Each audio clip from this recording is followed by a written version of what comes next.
Bom dia, boa tarde, queridos irmãos. Aqui é Jorge Campos.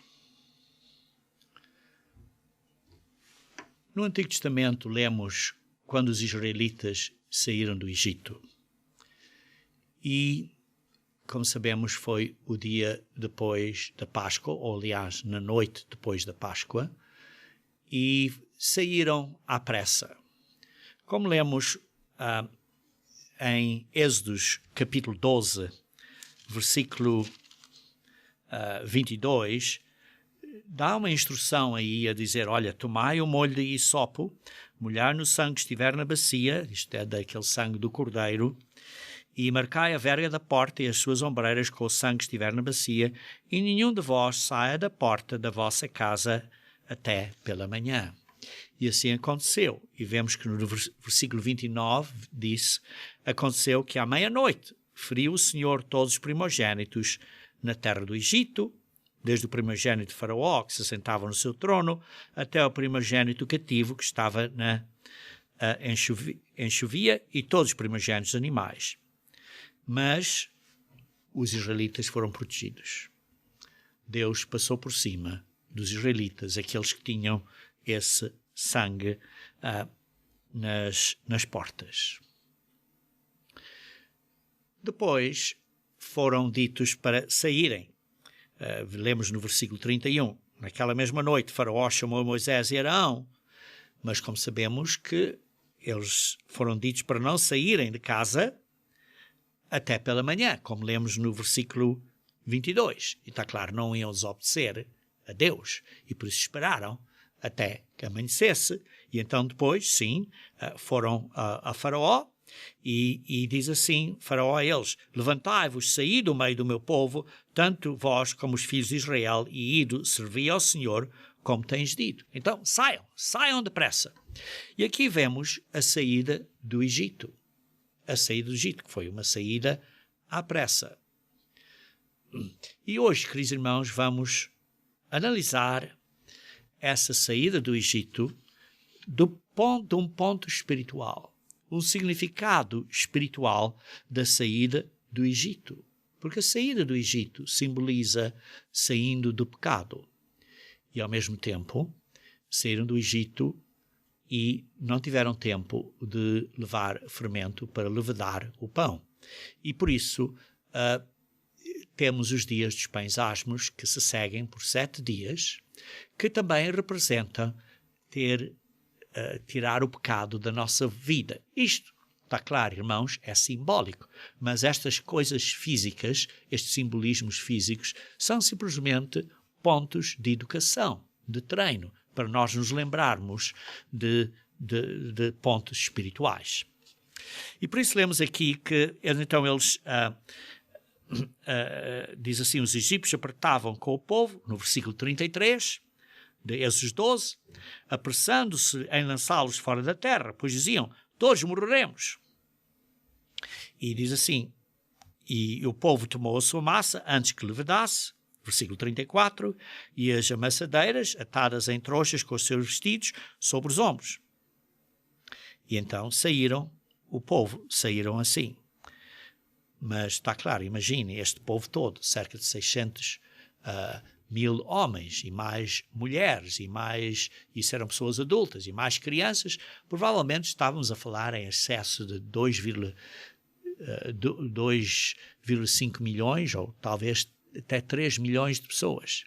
E está claro, você se está a tentar organizar uma viagem com a sua família e saírem de casa para uma viagem, isso demora tempo a organizar. Imagine para 2,5 milhões de pessoas. E por isso demorou essa parte do dia, a parte do dia 14, e então à noite do dia 15, que nós chamamos que é a noite para ser recordada, que é o início do dia 15, que é o início do primeiro dia santo dos pães asmos, dos 7 dias de pães asmos, então partiram, assim lê-se no versículo 37, assim partiram os filhos de Israel de Ramassés para Sucote, cerca de 600 mil a pé, somente homens.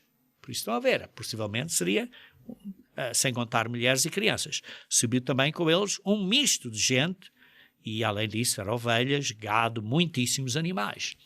E aqui vemos que, irmãos, se você está a sair com senhoras, com criancinhas, algumas estão grávidas, algumas estão a dar a mamar aos bebés, são pequeninos, têm ovelhas, têm gado e tudo, não vão andar a 100 km a hora.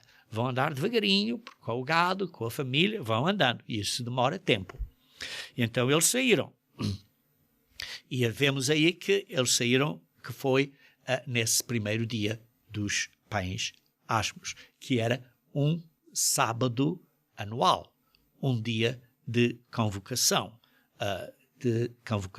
santa. Vemos esses dias descritos em Levíticos 23, vejamos aí brevemente, e vamos depois voltar a Êxodos, mas brevemente ver aqui em Levíticos 23, vemos aqui no versículo 5, no mês primeiro, aos 14 do mês, ao crepúsculo da tarde, isto é, depois do pôr do sol, aqui isto é o início do dia 14, que é depois do pôr do sol do dia 13, quando é o início do dia 14, ao crepúsculo da tarde, é a Páscoa do Senhor. E no dia 15 deste mês, que é no dia seguinte, é a festa dos pães asmos por 7 dias. No primeiro dia tereis santa convocação, por isso o primeiro dia é um dia santo, de santa convocação, nenhuma obra servil fareis. Mas 7 dias ofereceis oferta queimada ao Senhor.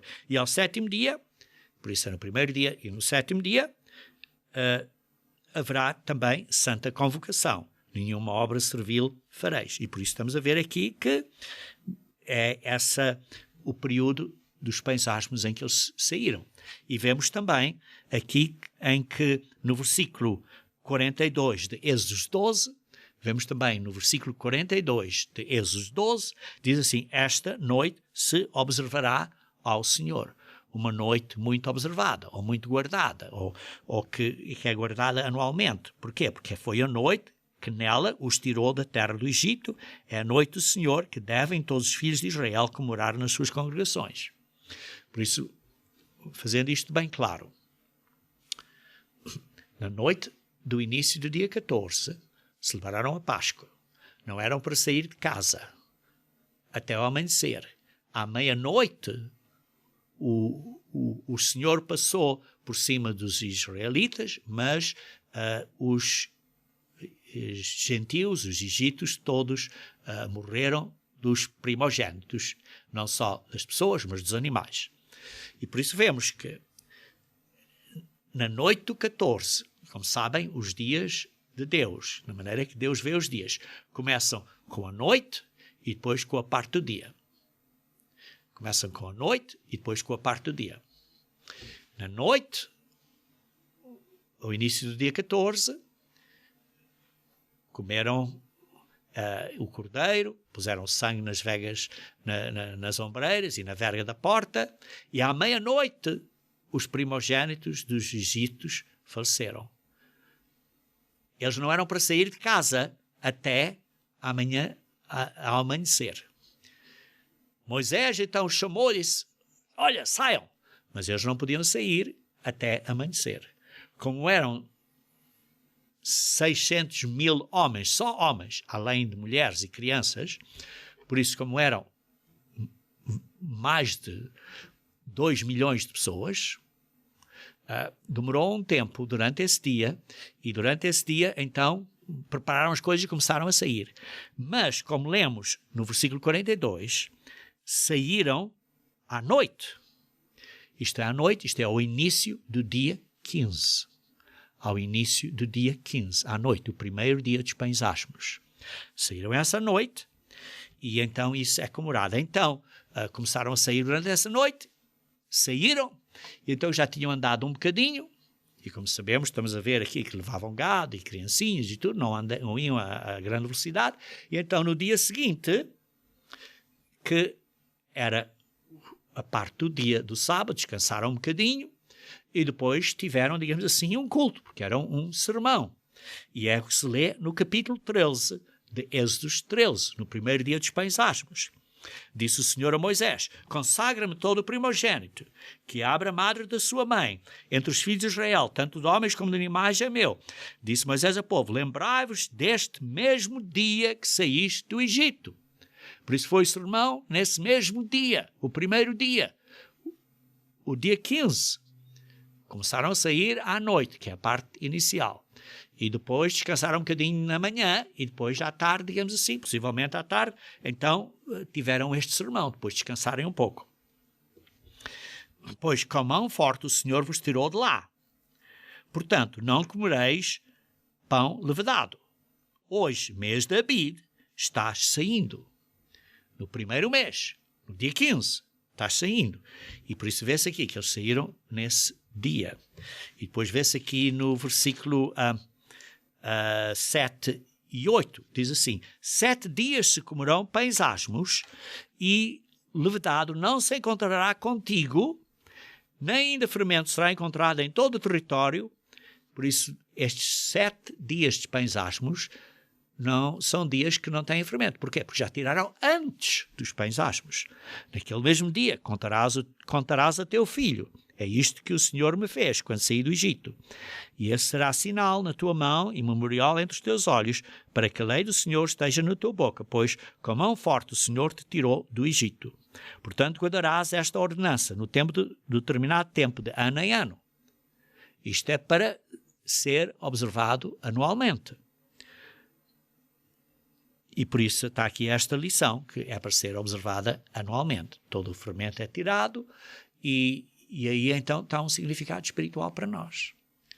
O significado espiritual para nós é que nós precisamos tirar o pecado que leveda, que enche, que nos faz esta arrogância, como vamos ver daqui a pouco. Continuando então a ler no versículo 17. No versículo 17 diz assim: tendo o faraó deixado ir o povo, Deus não o levou pelo caminho da terra dos filisteus, posto que mais perto, pois disse, para que porventura o povo não se arrependa, vendo a guerra, e torne o Egito. Porém, Deus fez o povo rodear pelo caminho deserto, perto do Mar Vermelho, e regimentados subiram os filhos de Israel do Egito. Também levou Moisés consigo os ossos de José, pois havia este feito, os filhos de José jurarem solenemente. Versículo 20. Tendo, pois, partido do Sucote, acabaram em Etá, à entrada do deserto. Isto então continuaram a andar, e porque nesse ano, esse primeiro dia dos pães asmos era uma quinta-feira, andaram mais um bocadinho e depois pararam à noite seguinte, que é para observarem o sábado semanal, que nesse ano seria assim. E então diz assim: o Senhor ia diante deles durante o dia numa coluna de nuvem para os guiar pelo caminho, e durante a noite numa coluna de fogo para os iluminar, a fim de caminhassem de dia e de noite. Nunca se apartou do povo a coluna de nuvem durante o dia, nem a coluna de fogo durante a noite. Deus estava perto deles e nunca os deixou. É como Deus está perto de nós e não nos deixa. Mas Deus está perto de nós através do seu Espírito. E por isso hoje vamos analisar, como eu disse, alguns destes pontos e ver alguns destes simbolismos no dia de hoje, na era moderna. Vejam também Êxodo capítulo 14, versículo 1 a 4. Diz assim: diz o Senhor a Moisés: fala aos filhos de Israel, que retrocedem e se acampem diante de Pi-Haeroth, entre Migdol e o mar, diante de Baal-Zephon, em frente dele vos acompanhareis junto ao mar. Então Faraó dirá dos filhos de Israel: estão desorientados na terra. O deserto os encerrou. Por isso estava assim, estão desorientados na terra. Endurecerei o coração de Faraó para que os persiga, e serei glorificado em Faraó com todo o seu exército, e saberão os egípcios que eu sou o Senhor. Eles assim o fizeram. E depois vê-se assim, um bocadinho mais adiante, no versículo 10, diz assim: e chegando Faraó, os filhos de Israel, porque então eles se acamparam aí ao lado do mar, vê-se que foi questão de dias, acamparam-se ao junto do mar, perto de Pi-Haeroth, de frente de Baal-Zephon. E chegando o Faraó, os filhos de Israel levantaram os olhos, e eis que os egípcios vinham atrás dele, e temeram muito. Então os filhos de Israel clamaram ao Senhor. E começaram a reclamar este criticismo, esta acusação que tiveram. Será porque não haver sepulcros no Egito, que nos tiraste lá, para que morremos neste deserto, porque nos trataste assim, fazer-nos sair do Egito?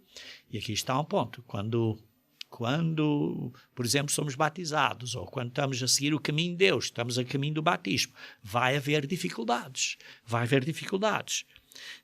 E depois diz assim, versículo 12, não é isto que dissemos no Egito, deixa-nos para que sirvamos os egípcios, pois melhor nos fora servir aos egípcios do que morrermos no deserto.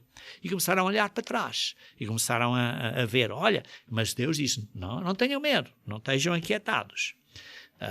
Deus vai lutar por vós, diz no versículo 14, o Senhor pelejará por vós, e vós vos calareis. Por isso, tenham confiança em Deus, tenham confiança, continuem no caminho, não desistem, não desistem. Sim, porque o caminho do batismo vai haver sempre muitas dificuldades, muitas coisas para desistir. E diz, não desistem, continuem, não desistem. Ora, queridos irmãos, vejamos então esta analogia aqui no Novo Testamento, e Paulo aborda esta analogia em 1 Coríntios capítulo 5. 1 Coríntios capítulo 5. Então vamos ver aqui em 1 Coríntios capítulo 5. 1 Coríntios capítulo 5. Para vermos aqui a situação no contexto, é que em 1 Coríntios capítulo 5 sabemos que havia uma certa imoralidade, uma porneia, e imoralidade tal como nem mesmo entre os gentios, isto é, haver quem se atreva a possuir a mulher do seu próprio pai, digamos assim, a madrasta. E, contudo, andais vós ensoberbecidos. Vocês estão arrogantes, estão cheios de soberba. E não chegastes a lamentar. Não chegastes a estar assim de luto por causa disso. Para que fosse tirado do vosso meio quem também o ultraje praticou. Eu, na verdade, ainda que ausente em pessoa, mas presente em espírito, já sentenciei, já fiz uma decisão com justiça e misericórdia de fé, como se estivesse presente, que o autor de tal infâmia seja, em nome de Jesus Cristo, reunidos vós e o meu espírito, com poder de Jesus Cristo, entregue a Satanás para a destruição da carne. Por isso, Paulo fez uma decisão. Esta pessoa que está a fazer este pecado horrível, que seja retirado da congregação, que seja retirado, seja entregue a Satanás, isto é, retirado da igreja, posto de fora.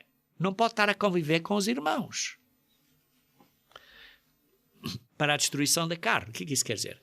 Para que as coisas físicas, o pecado físico, ele se venha a arrepender. Para que venha a ter um arrependimento. É o que está aqui a dizer, para que ele venha a arrepender-se. E diz assim, a fim de que o espírito dessa pessoa, o espírito, seja salvo no dia do Senhor Jesus. Quer dizer, para que essa pessoa, que o espírito do homem no homem dessa pessoa se venha a arrepender, para que essa pessoa se venha a arrepender. Porquê? Para que, me arrependendo, pode ser perdoado, e então, porque Deus é um Deus de misericórdia, é um Deus de compaixão, é um Deus de fé, não é um Deus de condenação. Por isso Deus quer que as pessoas se arrependam, e por isso é que está a dizer, olha, separa essa pessoa para o bem dela, para que ela se arrependa, para que depois possa voltar de novo. E por isso diz no versículo 6, a vossa vaidade, essa vossa jactância, esse vosso orgulho, não é bom. Não sabeis que um pouco de fermento leveda a massa toda. E é aqui que aprendemos, irmãos, que o fermento, neste simbolismo espiritual, representa o pecado. Porque o fermento na massa faz a massa subir. O pecado em nós faz nós ficarmos soberbos. Pensarmos que somos pessoas mais importantes do que realmente somos. Faz esta soberba. E por isso é preciso haver este arrependimento. E por isso é que diz no versículo 7, lançai fora o velho fermento. Qual é o velho fermento? O velho fermento é o velho eu. É as velhas atitudes da carne, os nossos pensamentos errados, a nossa maneira de ver coisas erradas. Para quê? para que sejamos uma nova massa, para que sejamos um novo eu, uma pessoa nova, sem pecados, modificados, arrependidos. Como sois de facto sem fermento. Sim, para que vocês sejam uma nova massa, espiritualmente, um novo eu, tal como fisicamente vocês estão sem fermento. Porquê? Porque esta instrução foi dada durante os dias dos pães asmos. Pois também Cristo, nosso Cordeiro Pascal, foi imolado, teve que sofrer e por isso foi sacrificado. Cristo foi sacrificado por quê? Para nos perdoar, para nos dar o quê? Comprar de volta, para nos perdoar, para nos redimir, para nos justificar. Ora, se Ele nos justificou e morreu por nós, agora nós temos uma responsabilidade de estarmos a viver uma vida nova, sermos uma nova massa, sermos um novo eu. Por isso, versículo 8, celebramos a festa. Qual festa? A festa dos pães asmos. Ora, aqui está a falar Paulo aos Coríntios, cerca de 20 e tal anos depois de Jesus Cristo ter morrido, está a ser morto, e está aqui a dizer, celebremos a festa dos pães asmos. Não com o velho fermento, isto é, não com o velho eu, não com o velho, a velha antiga atitude carnal. Sim, celebramos a Páscoa fisicamente, mas espiritualmente, com o simbolismo, é que não estamos a observar a Páscoa com o velho eu. Estamos arrependidos, estamos uma pessoa diferente, estamos uma pessoa mudada. Nem com o fermento de praticar maldade, ou o fermento de malícia, isto é, de uma inclinação mental de pensar em coisas más. Mas sim, com os asmos, isto é, o pão sem fermento, da sinceridade e da verdade. Sermos sinceros, sermos verdadeiros, sermos honestos, sermos pessoas humildes e sinceras. Isso é o que precisamos de ser. E por isso estamos a ver aqui um primeiro ponto, neste simbolismo dos pães asmos. É que precisamos tirar o orgulho da nossa vida. Precisamos tirar a vaidade da nossa vida. Precisamos tirar a soberba da nossa vida. Ou, noutras palavras, precisamos ser humildes. Ou, noutras palavras, precisamos de parar de adorarmos este Deus falso que é eu. Ou que é você. Nós precisamos de adorar a nós próprios. Isto é, pôr nós primeiro à frente de Deus. Temos que pôr Deus primeiro. E por isso, essa atitude de pôr eu primeiro é uma idolatria. É uma idolatria. E essa idolatria é demonstrada por arrogância, por soberba, por vaidade. Vejam em Provérbios capítulo 16, Provérbios capítulo 16, versículo 18. Provérbios 16, versículo 18. A soberba procede a ruína e a altivez do espírito a queda. Quando o espírito do homem no homem está alto, está arrogante, está soberbo, é a queda. Isso procede da queda. Por isso precisamos ter cuidado. Precisamos ter cuidado. Deus resiste o soberbo, o arrogante. Veja em Tiago, capítulo 4. Tiago, capítulo 4, versículo 5 a 6. Tiago, capítulo 4, versículo 5 a 6. Ou supondes que em vão afirma a Escritura, o Espírito que em vós, vós habita, tem ciúmes. O nosso espírito, o homem no homem, é ciumento. Quer ser o número 1. Quer ser vaidoso. Mas antes, Deus dá maior força. Pelo que diz, Deus resiste aos soberbos, mas dá força ou dá graça aos humildes. Deus resiste os soberbos.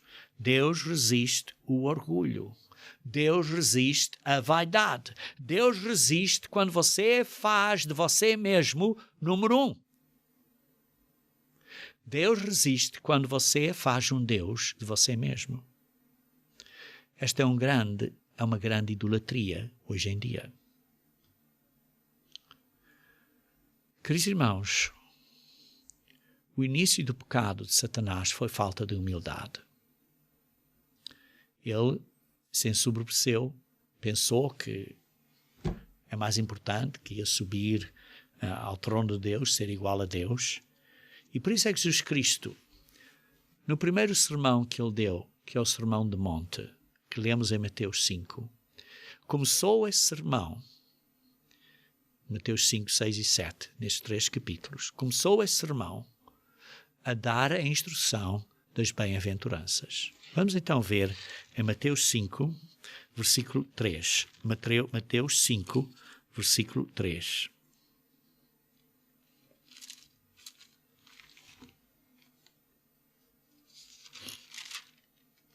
Bem-aventurados os humildes, os pobres de espírito, porque deles é o reino de Deus. O ponto inicial, o ponto básico das bem-aventuranças que Jesus Cristo nos deu é sermos humildes. Uma vez que somos humildes, temos que nos arrepender, temos que chorar, temos que estar de luto, temos que lamentar o que somos. É o que diz no versículo 4. E depois no versículo 5 diz, bem-aventurados os mansos. Temos que ser maleáveis, temos que ser ensináveis, temos que ter gentileza, ser bondosos, ter esta gentileza, esta mansidão, porque herdarão a terra. E uma vez que sejamos humildes, estejamos arrependidos, estamos prontos a ser ensinados por Deus, então o que precisamos de fazer é ter fome e sede da justiça de Deus. E por isso temos que ter confiança em Deus, confiar em Deus e pedir a Deus para nos dar a justiça dele e para ele nos ajudar a nós vivermos de uma maneira que seja agradável a ele. Uma vez que vemos que precisamos dessa justiça de Deus, vemos que precisamos ter misericórdia, porque nós falhamos muito. E precisamos ser misericordiosos e temos que dar misericórdia aos outros. E, além disso, depois temos que ser sinceros, limpos de coração. Por isso é que lemos os pães asmos de sinceridade e verdade. Limpos de coração. E depois sermos pessoas que fazemos paz. Não estamos sempre a criar guerras, mas sermos pacificadores. E quando somos pacificadores, vamos ser perseguidos, vamos ser odiados. Porquê? Por causa de que estamos a seguir a justiça de Deus. Não é a minha autojustiça, é a justiça de Deus. Por isso vemos aqui, irmãos, que devemos de ser santos. Devemos de tirar o fermento da nossa vida. Devemos de sair do Egito. E isso começa com humildade e com lamentando e chorando o que somos e sendo mansos e buscando a justiça de Deus, sendo misericordiosos, sendo sinceros e verdadeiros e sendo pacificadores. Por isso, irmãos, neste caminho de sermos pacificadores, isso requer muita sabedoria, requer muito cuidado. Aliás, a Bíblia fala da mansidão de sabedoria. E por isso começa com a nossa humildade, lamentar o que somos, arrepender-nos E então depois pôr esta mansidão, que é uma sabedoria, uma mansidão de sabedoria. É a sabedoria de Deus. Vejam comigo, se faz favor, em Tiago, capítulo 3, Tiago, capítulo 3, versículo 13. Tiago 3, versículo 13. Quem entre vós é sábio e inteligente, mostre em mansidão de sabedoria. O que é esta mansidão de sabedoria? É uma sabedoria que é mansa. É uma sabedoria que reconhece que preciso ser maleável, que preciso de estar a aprender, que eu não sou uma pessoa que sei tudo e que estou a ouvir para aprender de outros. A mansidão de sabedoria. Mediante com digno proceder. Isto é, com bom trato, com uma boa maneira de condução às suas obras, às obras de mansidão de sabedoria. Se, pelo contrário, tens obras diferentes que não são mansidão de sabedoria, isto é, tem as obras que são inveja, digamos assim, uma soberba, uma inveja amargurada, um sentimento facioso. Olha, eu sei mais que você está a mentir, e sei lá que mais. Cuidado, não vos glorieis disto, nem estejam a mentir contra a verdade. Sim, porque muitas vezes as pessoas estão enganadas e estão enganando, estão mentindo contra a verdade. Ora, a sabedoria que vem de Deus, que desce lá do alto, é uma coisa, mas a sabedoria da terra é outra. E sim, a mansidão de sabedoria é de Deus, mas a sabedoria que no coração tem inveja amargurada e que tem sentimento de divisões e facções, essa não é a sabedoria de Deus, mas é terrena, animal e demoníaca, do diabo. Pois onde há inveja e divisão e fações e argumentos de partidos, este partido, aquele partido, isto tudo, aí há confusão. E toda a espécie de coisas ruins. Toda a espécie de coisas ruins.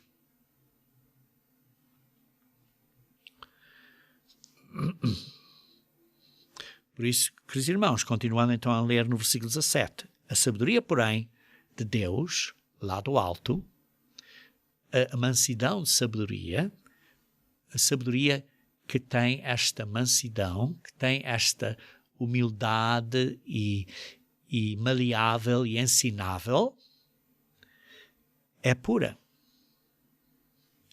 Depois é pacífica. Tem frutos de paz. Busca a paz. Como lemos nestas bem-aventuranças, é pacificadora. É indulgente. É tratável. Quer dizer, está pronta a falar e conversar com outras pessoas numa atitude correta. Não é numa atitude arrogante e soberba. Plena de misericórdia e de bons frutos. Imparcial. Sem fingimento. Quer dizer, não é tratar uma pessoa diferente do que outra por causa de que tem mais dinheiro ou menos dinheiro, ou seja o que for. Não. É igual para todos. Seja de quem forem, seja de que cor, de que raça, de que posição social, seja que for. Seja homem, seja mulher, seja que for. Tratar todos igual. E não é fingido, é sincero. Como é que diz os asmos da sinceridade e da verdade. Por isso, irmãos, precisamos de mudar a maneira de pensar. Precisamos de observar a festa, não é com malícia e maldade, mas com os asmos de sinceridade e verdade, nesta mansidão de sabedoria. Por isso, estes dias de pães asmos são para nós uma oportunidade de pensarmos: como é que eu estou a fazer com isto? Estou mesmo a mudar? Estou mesmo a ser uma nova massa?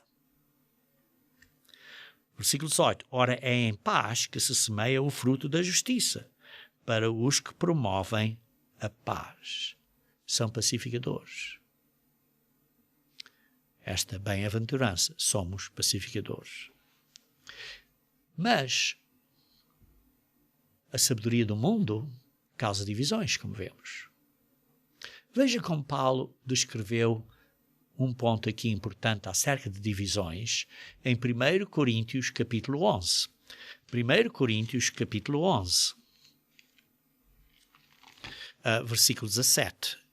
1 Coríntios capítulo 11, versículo 17. Nisto, porém, que vos prescrevo, não vos louvo, porquanto vos ajuntais não para melhor, e sim para pior. E por isso, não estou a escrever, diz Paulo a vocês, não estou a louvar, porque vocês estão-se a reunir, particularmente aqui está a falar durante o período da Páscoa, mas não é para o melhor, para o pior. Porquê? Porque, versículo 18, porque antes de tudo, estou informado que há divisões entre vós. E quando os reunis na igreja, quer dizer, quando estão a reunir na igreja, há estas divisões. Um a dizer isto, outro a dizer aquilo. Isto não é bom, irmãos. Isto não é bom. Seja qual for a causa de divisões. Por exemplo, usar máscaras ou não usar máscaras. Ou seja o que for, há divisões. E isto não é bom. Isto não é bom.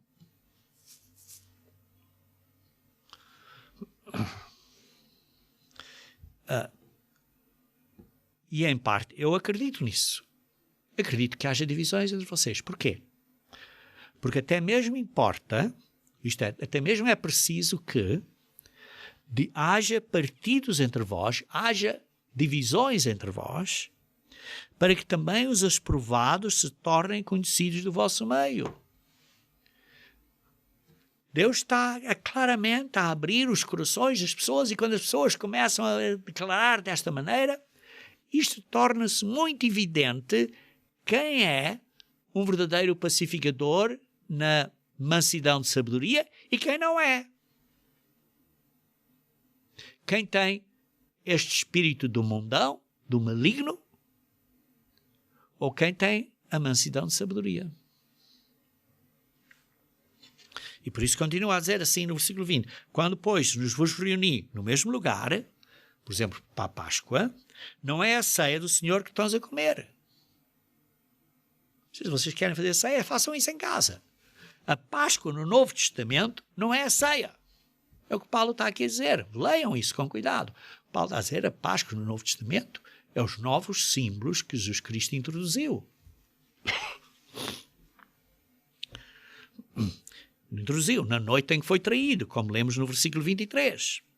E por isso diz, no versículo 28, examine-se, pois, o homem a si mesmo. Por isso precisamos nos examinar. Por isso, quando tomamos a Páscoa, e agora depois de tomarmos a Páscoa, estamos a examinar nestes dias, estamos, de facto, a ter cuidado na maneira que tratamos as outras pessoas. Comemos o pão durante a Páscoa e o vinho e agora esquecemos disso e estamos a começar a maltratar as pessoas. Cuidado! Porque diz assim, pois quem come e bebe sem discernir o corpo. Precisamos discernir o corpo de Cristo. Em primeiro lugar, fisicamente. Porque o corpo de Cristo fisicamente, ele sofreu e morreu por nós, para pagar com o seu precioso sangue, pela sua vida, pelos nossos pecados.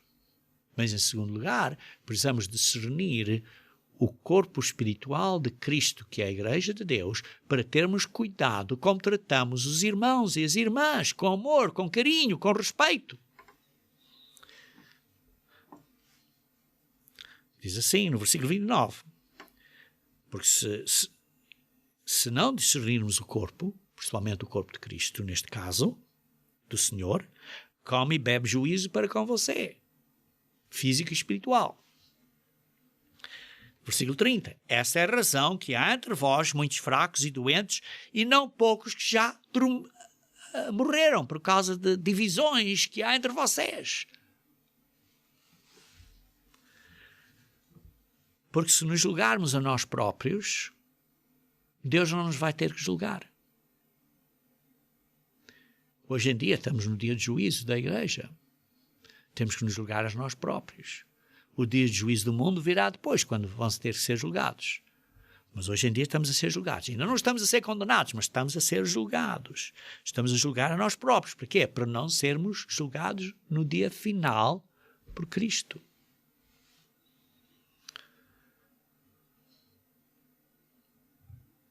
Queridos irmãos, isto está muito junto com o que lemos anteriormente, que precisamos observar a Páscoa com sinceridade, não com o velho fermento. Temos que ter um novo homem. Vejam em Efésios, capítulo 4. Efésios, capítulo 4, versículo 17, começando no versículo 17. Isto, portanto, digo, e no Senhor testifico, que não andeis como andam também os gentios na vaidade dos seus próprios pensamentos. Esta vaidade, esta arrogância, esta soberba. Não tenham isso. São obscurecidos de entendimento, alheios à vida de Deus por causa da ignorância, aos que vivem pela dureza do seu coração, aos quais tendo-se tornado insensíveis. Porquê? Por causa desta arrogância, tornam-se insensíveis. Não têm esta mansidão de sabedoria. E se entregam à dissolução, à sensualidade, à promiscuidade, para, com avidez, cometerem toda a sorte de impureza. Mas não foi assim que aprendeste de Cristo, irmãos. Se é de facto que tens ouvido e nele fostes instruídos, segundo é a verdade em Jesus, no sentido de que, quanto ao trato passado, vos despojeis do velho homem, desse velho fermento, que se corrompe segundo as concupiscências do engano, e vos renoveis no espírito do vosso entendimento, vocês sejam um novo homem, uma nova maneira de pensar, e vos revisteis do novo homem, criado segundo Deus. Sim, irmãos, somos justificados de graça pela fé de Cristo. Mas agora que fomos justificados de graça pela fé de Cristo, temos que mudar. Temos que ser pessoas diferentes. Senão voltamos para aquela prisão, como mencionei anteriormente, naquele exemplo do prisioneiro. Por isso, temos que mudar. Temos que ser pessoas novas. Temos que ser um novo homem. Em justiça e retidão, na justiça de Deus e retidão procedentes da verdade. Queridos irmãos, precisamos de ser um novo homem.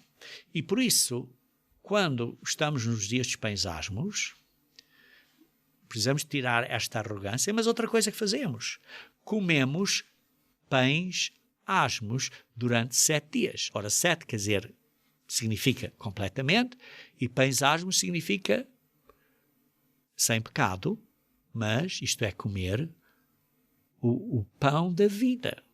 Significa que nós estamos a pôr na nossa vida, simbolicamente, Cristo na nossa vida, através do poder do Espírito Santo diariamente. Vejam comigo, se faz favor, em João, capítulo 14, versículo 17. João, capítulo 14, versículo 17.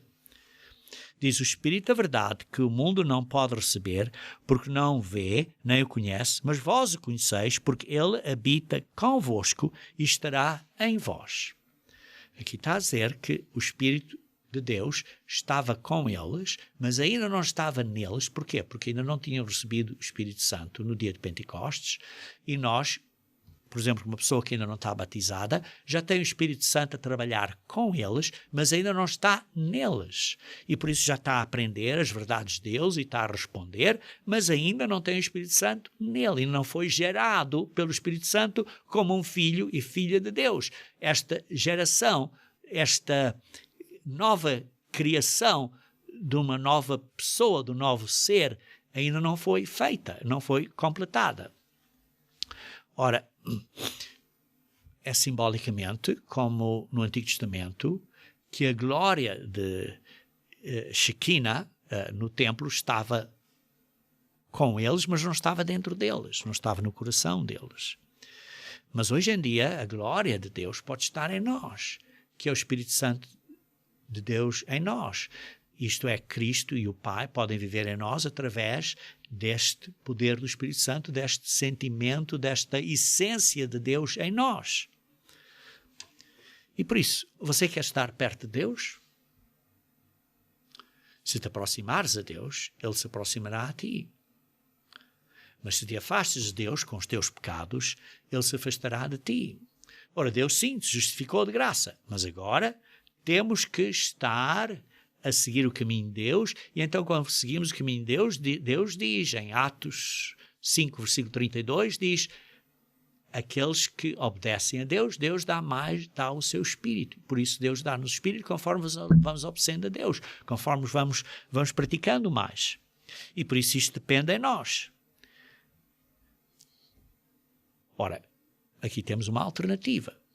Ou estamos cheios de nós próprios, cheios de ar, cheios de vaidade, ou estamos cheios do Espírito de Deus.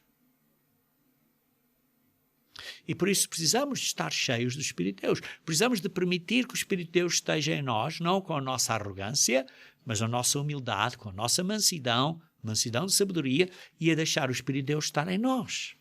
Vejam em 1 Tessalonicenses, capítulo 5, versículo 19. 1 Tessalonicenses, capítulo 5, versículo 19. Diz assim: não apagueis o Espírito. Estamos a apagar o Espírito Santo de Deus? Estamos a extinguir o Espírito Santo de Deus? Como é que podemos apagar? Porque quando o Espírito de Deus nos toca, digamos assim, na nossa consciência, e nós temos: olha, Jorge, ou ponha o seu nome aí, olha, não faças isso, ou não penses dessa maneira, e você permite continuar nesse pensamento, o que é que você está a fazer? Você está a apagar o Espírito, está a rejeitar o Espírito, está a criar assim uma consciência dura contra o Espírito, está a endurecer, está a queimar a sua consciência, porque o Espírito de Deus trabalha com a nossa consciência, e conforme nós deixamos o Espírito de Deus trabalhar com a nossa consciência torna-se, digamos assim, maleável, mansa, às mãos de Deus. É como aquela massa do oleiro, aquele barro que é maleável nas mãos de Deus. E nós temos que ser maleáveis. Por isso não devemos de apagar o Espírito. Veja também em 1 Timóteo, capítulo 4. 1 Timóteo, capítulo 4, versículo 12 a 15. Diz assim: ninguém despreze a tua mocidade. Está aqui Paulo a dizer a Timóteo: sim, tu és um jovem ministro, ninguém te despreza a ti. Pelo contrário, torna-te um padrão dos fiéis. Torna-te um bom exemplo das pessoas, um exemplo de Deus. Torna-te um padrão dos fiéis, na palavra, no procedimento, no amor, na fé, na pureza. Por isso precisamos ser um bom exemplo, até que, à minha chegada, até eu, Paulo, voltar. Aplica-te à leitura, à exortação, ao ensino. Não te faças negligente para com o dom que há em ti. Qual é o dom que há em ti?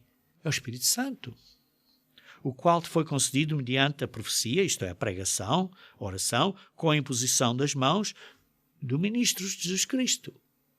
Nós recebemos o Espírito Santo de Deus depois do batismo, através da imposição das mãos do ministro autorizado por Jesus Cristo, isto é, em nome de Jesus Cristo, com a autoridade de Jesus Cristo. Não é qualquer ministro dizer: olha, eu tenho a autoridade de Jesus Cristo. Não, tem que ser com o ministro que tem a autoridade de Jesus Cristo. Medita nestas coisas e nelas se diligente, para que o teu progresso a todos sejam manifesto. Para que todos estejam a ver como estás a crescer no conhecimento e na graça de Deus. Porquê? Porque estás a deixar o Espírito de Deus a trabalhar contigo, estás a ser maleável nas mãos do Espírito de Deus, não estás a ser negligente, não estás a apagar o Espírito de Deus, e por isso nós estamos a mudar. Sim, queridos irmãos, Deus não nos vai aceitar da maneira que estamos. Nós temos que nos mudar. Isso é o significado destes pensamos.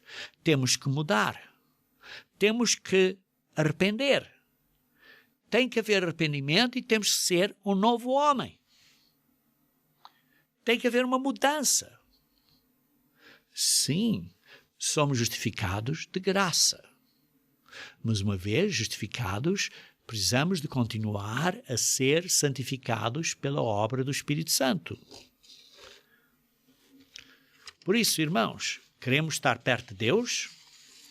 Vejam aqui uns exemplos aqui em Salmos 32, como como David estava perto de Deus. Vejamos Salmos 32.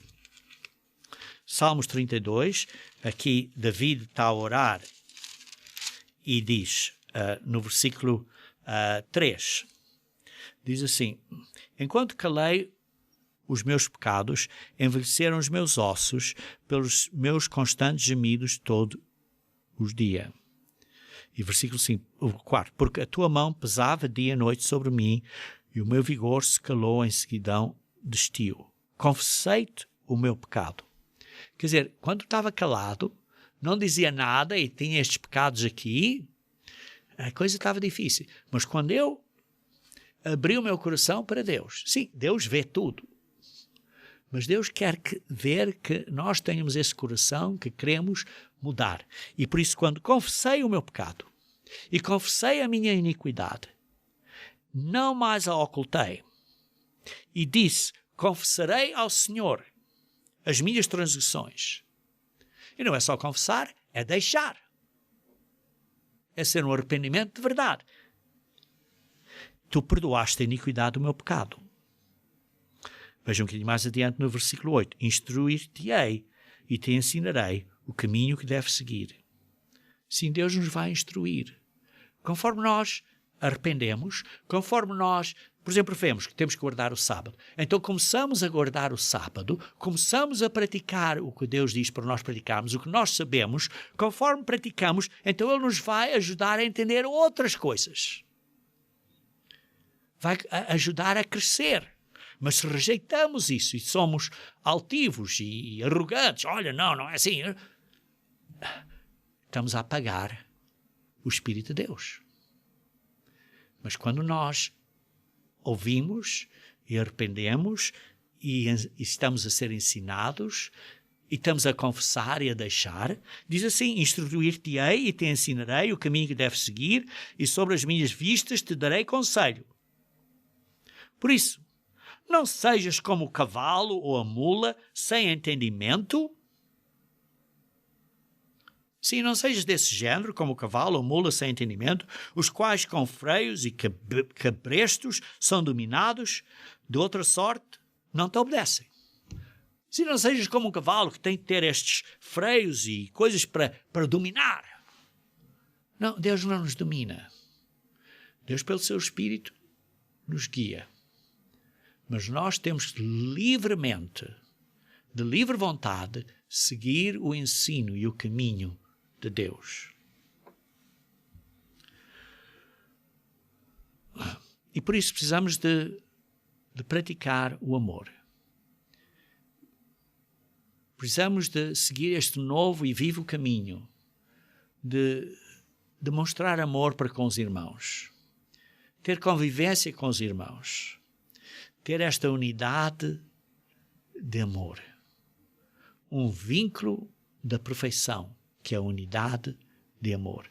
Vejam, por exemplo, a oração de Jesus Cristo naquela noite que foi traído, que está em João capítulo 17.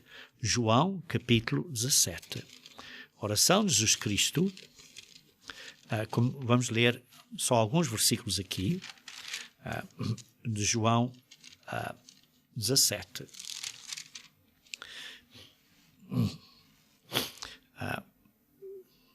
Ele inicialmente começa a dizer, eu te glorifiquei na terra, ó Deus Pai, até Jesus Cristo dizer, consumando, isto é, completando ou terminando a obra que me confiaste para eu fazer. Eu fiz o que disseste para eu dizer, eu fiz a obra. Agora, Pai, glorifica-me, Pai, contigo mesmo, com a glória que eu tive junto de ti. Glorifica-me com a glória que eu tive junto de ti antes que houvesse o mundo. Por isso, Jesus Cristo tinha esta glória antes de haver o mundo. Ele se esvaziou e veio a ser um homem. Morreu e sofreu por nós. Sofreu e morreu por nós. E depois continuamos a ler aqui, no versículo 9. Então ele está a orar e diz, eu estou a orar por estes que eu rogo. Não estou a rogar pelo mundo, mas estou a rogar por aqueles que me deste porque são teus. Estou a rogar por aqueles que foram chamados, que estão a ser chamados agora. Sim, os outros vão ser chamados depois, mas os que estão a ser chamados agora, estou a orar por eles agora. E depois veja aqui no versículo 20. Diz assim, não rogo somente por estes, que são os discípulos que estavam ali ao lado dele, mas também por aqueles que vierem a crer em mim por intermédio da sua palavra. Isto é a palavra dos apóstolos e por esta Bíblia que temos aqui. Nós que cremos em Jesus Cristo por causa deste Evangelho, destes apóstolos. Versículo 21. A fim de que todos sejam um. A fim de que todos nós sejamos um. Queridos irmãos, não está aqui a dizer que sejamos só uma pessoa. Sim, mas sejamos um, sejamos unidos.